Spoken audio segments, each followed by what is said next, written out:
یہ زندگی کا سفر بہت حسین ہے، مگر اس کی حقیقت یہ ہے کہ یہ ہمیشہ ایک جیسی نہیں رہتی۔ جیسے دن ڈھلتے ہیں اور آہستہ آہستہ رات اترتی ہے، ویسے ہی انسان کی زندگی بھی اپنے آخری پڑاؤ کی طرف بڑھتی ہے۔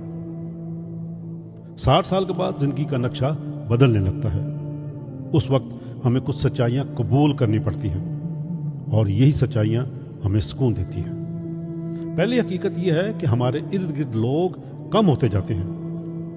والدین زیادہ تر اس وقت تک رخصت ہو چکے ہوتے ہیں۔ ہم عمر اپنے اپنے مسائل میں الجھے ہوتے ہیں۔ نئی نسل اپنی مصروفیات میں ڈوبی ہوتی ہے، یہاں تک کہ بعض اوقات شریک حیات بھی ہمارے ساتھ نہیں ہوتا۔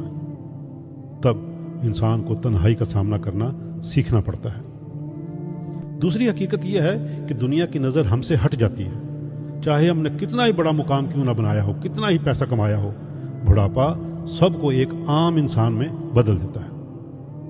اب روشنی نئی نسل پہ پڑتی ہے، اور ہمیں سیکھنا ہوتا ہے کہ ہم خاموشی سے ایک طرف کھڑے ہو کر دوسروں کی کامیابیاں دیکھیں، بغیر حسد کے، بغیر رنجش کے۔ تیسری حقیقت یہ ہے کہ جسم کمزور ہو جاتا ہے، بیماری پکی پکی ساتھ لگ جاتی ہے۔ لیکن اگر ہم بیماری کو دشمن نہیں بلکہ ساتھی سمجھ لیں تو زندگی کا بوجھ ہلکا ہو جاتا ہے۔ مثبت رویہ اور چھوٹی چھوٹی خوشیاں ہی اصل علاج ہے۔ چوتھی حقیقت یہ ہے کہ آخر کار ہم بستر کے محتاج بھی ہو سکتے ہیں۔ جس طرح بچپن میں ماں نے ہمیں سنبھالا تھا، اسی طرح بڑھاپے میں بھی دوسروں کا سہارا لینا پڑ سکتا ہے، مگر اس بار وہ ماں والی گہری محبت نہیں ہوتی۔ تب انسان کو شکر گزاری اور عاجزی کے ساتھ جینا آنا چاہیے۔ پانچویں حقیقت یہ ہے کہ بڑھاپا کمزوری بھی ہے، اور کمزور کو دنیا اکثر دھوکہ دیتی ہے۔ ہمیں ہوشیار رہنا ہے، اپنی جمع پونجی اور عزت کی حفاظت کرنی ہے۔ چھٹی اور آخری حقیقت یہ ہے کہ اس عمر میں سب سے بڑی دولت ہمارا شریک سفر ہے۔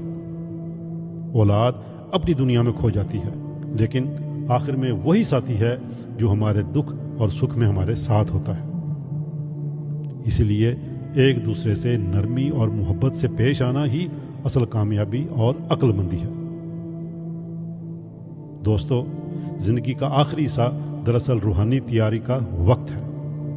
یہ وقت ہے اپنی انا کو چھوڑنے کا، دوسروں پہ قابو پانے کی خواہش سے آزاد ہونے کا، اور قدرت کے فیصلے کو مان کر سکون سے جینے کا۔ رات آہستہ آہستہ اترتی ہے، اور یہ رات خوبصورت بھی ہو سکتی ہے اگر ہم اسے